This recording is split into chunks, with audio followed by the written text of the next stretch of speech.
Welcome back. So, we have learned what are financial statements, and we saw that the financial statements are basically a summary of all the financial aspects of business.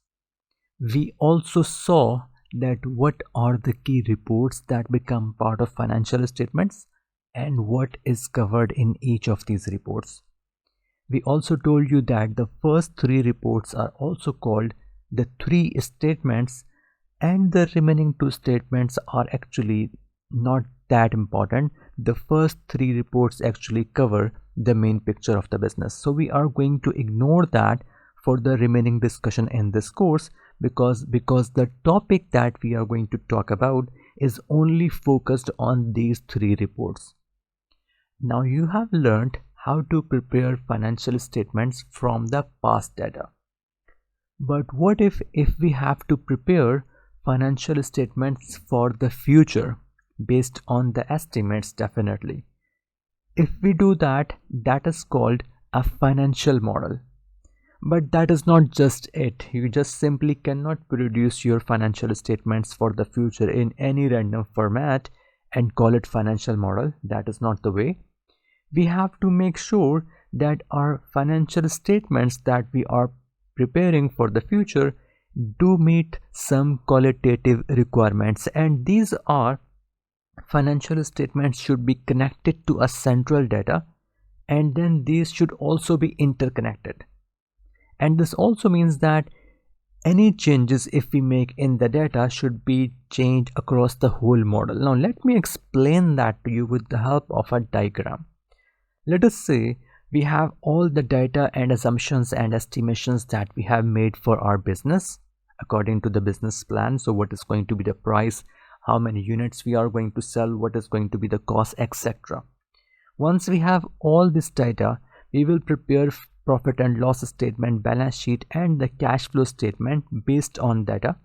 But that data will be linked from the data and assumptions page in a way that if I go back and make any changes in that data, that change should be reflected automatically in all of these reports, and this can be done very easily using a software, and Microsoft Excel is definitely the best for that. And the second thing is, not just we have to connect these reports with the data, we also have to interconnect these reports. And with interconnect we mean that if there are any figures that have to go from profit and loss statement to balance sheet, that should be done. And similarly, if there are any values that have to go from profit and loss statement and the balance sheet to the cash flow statement, that should also be done. And similarly, if there is any value that has to come from cash flow to balance sheet, that should also be covered. Let me quickly give you some examples of that. We know that in the balance sheet, the retained earnings that are reported also include the profit value from the profit and loss statement.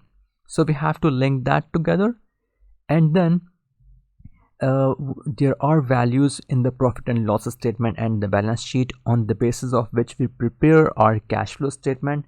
That is also going to be the case.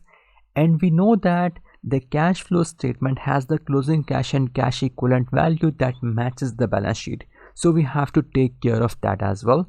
In fact, we will be discussing even more when we will actually be preparing that. So the last point will be discussed in even further detail.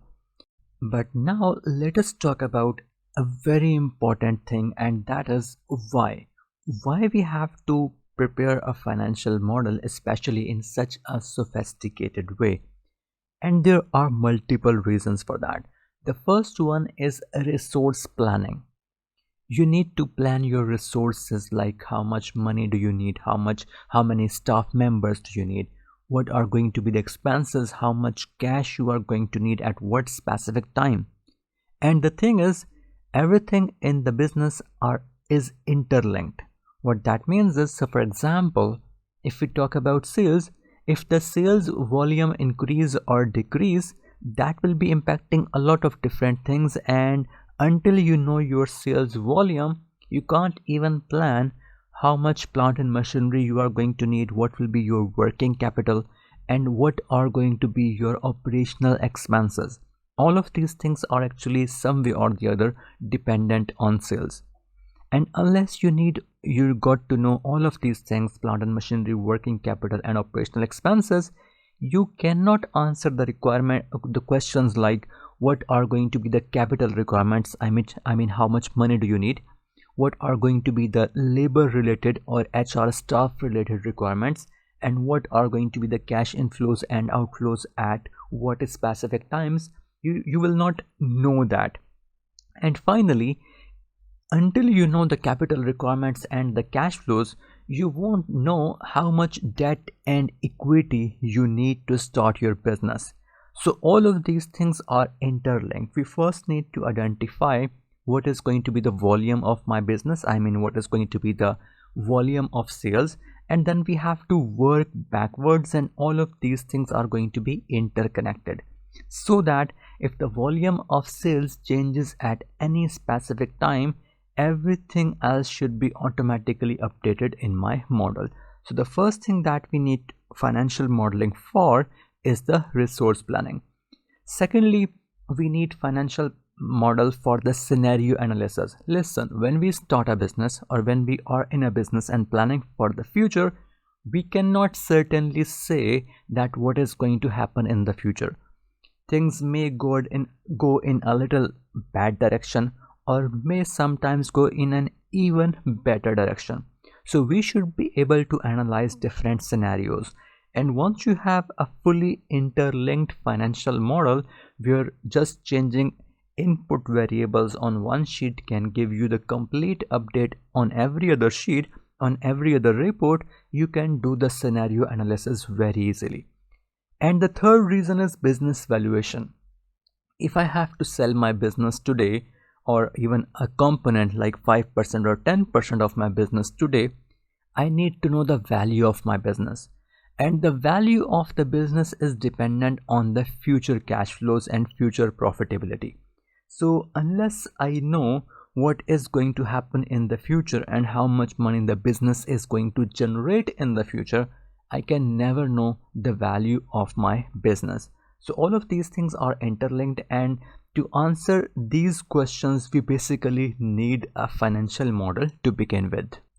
And now we are moving towards preparation of financial model, and we will begin from the base form of the financial model, that is the 3-statement model.